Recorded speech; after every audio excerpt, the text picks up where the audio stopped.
अखबार निकलता है उत्तरी भारत में, दैनिक जागरण, बहुत मशहूर, सबसे ज्यादा पाठक हैं उसके। उसमें एक लेख छपा था, दंगे क्यों होते हैं। बल्लाज मधोक, जो बुजुर्ग लोग हैं उनको जानते होंगे, बल्लाज मधोक को, उन्होंने एक लेख लिखा था और कुरान मजीद की कुछ आयतें दी थी।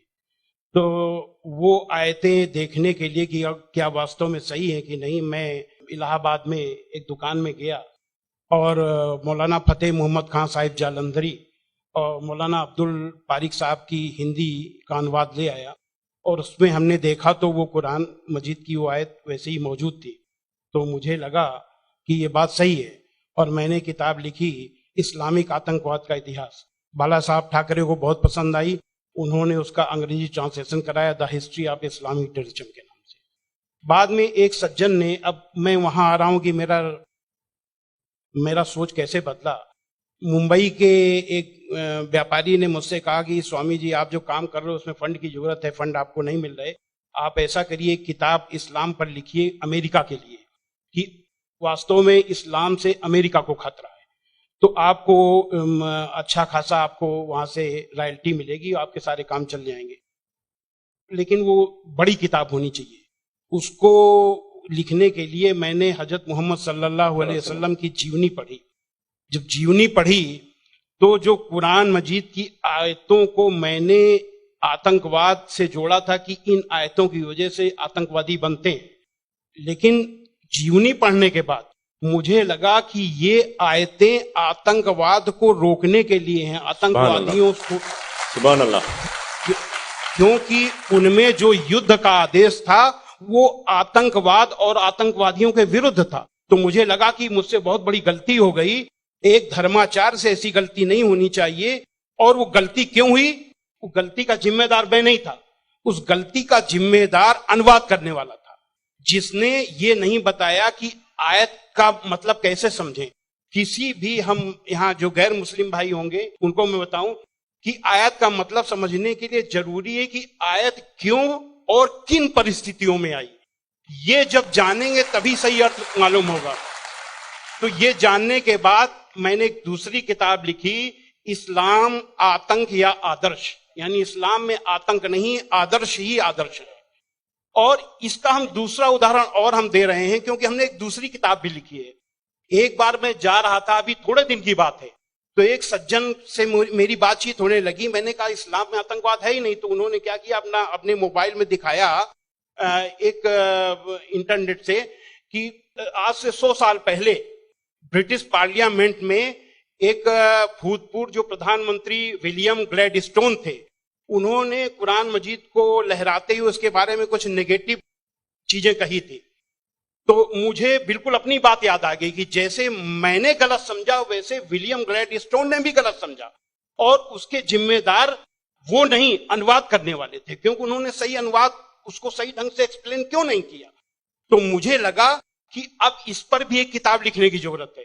तो मैंने एक दूसरी किताब लिखी है, कुरान जीने की कला। वो अंग्रेजी हिंदी में है, वो छप चुकी है जामिया नगर में, जो जमात इस्लामी के मरकज से छपी है। अंग्रेजी में इस्लाम एन आर्ट ऑफ लिविंग के नाम से अंग्रेजी में भी छपेगी। अब इन सारी चीजों जो मैंने इस्लाम को देखा, कुरान को देखा, उसके हिसाब से मैं एक छोटे से निष्कर्ष पे पहुंचा कि इंसान में इंसानियत लाने के तरीके का नाम इस्लाम है। और ये जुमला नहीं है, ये जुमलेबाजी नहीं है कि मैं अपने तरफ से मैंने कोई एक मुहावरा कह दिया, एक जुमला फेंक दिया। ये बात दलील के साथ मैं बताऊंगा, और मैंने दलील के साथ देखा है। ये इंसानियत के दुश्मन है, काम, क्रोध, मद, लोभ, मोह, ये दुश्मन है। और कुरान मजीद में इन सब के लिए बहुत ही बड़ी बुराई बताया गया है और रोक लगाई गई है। पहले एक चीज हम काम को ले लेते हैं। काम यानी कि किसी भी महिला को, किसी भी औरत को अपनी बीबी को छोड़ करके और दुनिया की जितनी महिलाएं हैं उनको अपनी मां, बहन, बेटी समझना, ये कुरान में बहुत ही सख्ती से पालन करने के लिए कहा गया है। अभी तक आप लोगों ने देखा होगा कि जो गैर मुस्लिम भाई सुने कि किसी भी मर्द को देख करके औरत को अपनी निगाहें नीची कर लेना चाहिए, लेकिन कुरान का क्या हुक्म है? कुरान के सूरा 24 आयत नंबर 30 में है, ऐ मोहम्मद मोमिनों से कह दो कि वे अपनी गैर जो भी महिलाएं हैं जो उनको देख करके अपनी निगाहें नीची रखा करें और अपनी शर्मगाहों की हिफाजत करें। यानी जब सुभान अल्लाह मर्द जब अपनी पत्नी के सिवा किसी को देखे तो आंख न मिलाए उससे, अपनी निगाहें नीची कर ले और मर्यादा में रहे। ये पुरुष के लिए ये बनाया गया नियम, और यही नियम औरत के लिए भी, दोनों के लिए वही नियम बनाए गए। ये नहीं कि केवल औरत के लिए। कहते हैं कि इस्लाम में औरत को दबाया जाता है, लेकिन मर्द के लिए कितना सख्ती से नियम बनाया गया। तो ये काम के लिए कितनी सख्ती की गई। क्रोध, गुस्सा के लिए सबसे पहले गुस्सा का तरीका इस्लाम में इतना आसान बताया गया कि देख करके मैं सबसे ज्यादा प्रभावित हुआ। कहा जाता है अगर गुस्सा अगर किसी का रुक जाए तो वो पूरा संत बन गया, साधु बन गया।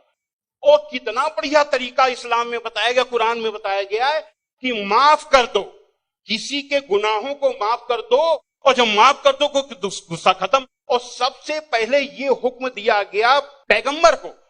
सूरा 7 आयत नंबर 199 में हुक्म आया कि ऐ मोहम्मद माफी का तरीका अपनाओ और भलाई का हुक्म देते रहो और अज्ञानियों से किनारा कर लो। सबसे पहला माफी का हुक्म अगर आया तो अपने पैगंबर के लिए आया। और ऐसे लोगों को क्या कहा गया? सूरा 3 आयत नंबर 134 में अल्लाह का हुक्म है कि जो लोग तंगी और खुशहाली की हर हालत में अच्छे से अच्छा काम करते हैं और गुस्से को रोकते हैं और लोगों के गुनाहों को माफ करते हैं, तो अल्लाह ऐसे लोगों को पसंद करता है जो ऐसे अच्छा से अच्छा काम करते हैं। हजरत मोहम्मद सल्लल्लाहु अलैहि वसल्लम पर कुरान उतरने के बाद आपके दिल में उतर गई, दिल में उतरने के बाद आपके कर्मों में उतर गई। आपके एक एक कर्म कुरान में अल्लाह के हुक्म के अनुसार हुआ करते थे। आपने पहले खुद अपने आचरण में लिया, अपने अखलाक में लिया, तब दूसरों को बताया।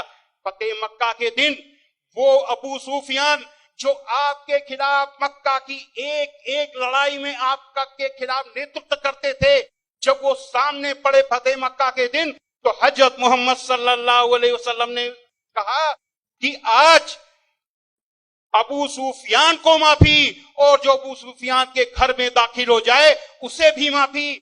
आज जो अपने घर के दरवाजे बंद कर ले उसे माफी, जो मस्जिद में चला जाए उसे भी माफी। अब आप सोचिए, जिस मक्का में कदम कदम पे आपका विरोध था, कदम कदम पे आपके रास्ते पे रोड़े अटकाए गए, और जो 10,000 लोगों की फौज के साथ आप जब पहुंचे तो किसकी हिम्मत थी कि सामने होता? सारे के सारे लोग छिप गए। जब हजरत मोहम्मद सल्लल्लाहु अलैहि वसल्लम ने देखा कि कोई नहीं दिखाई दे रहा, तो बहाना बनाया माफी देने का। ये बहाना क्या बनाया कि जो यहां चला छुप जाए उसे माफी, जो वहां छुप जाए उसे माफी, जो वहां छुप जाए उसे भी माफी। यानी किसी न किसी बहाने सबको माफी, माफी, माफी और माफी।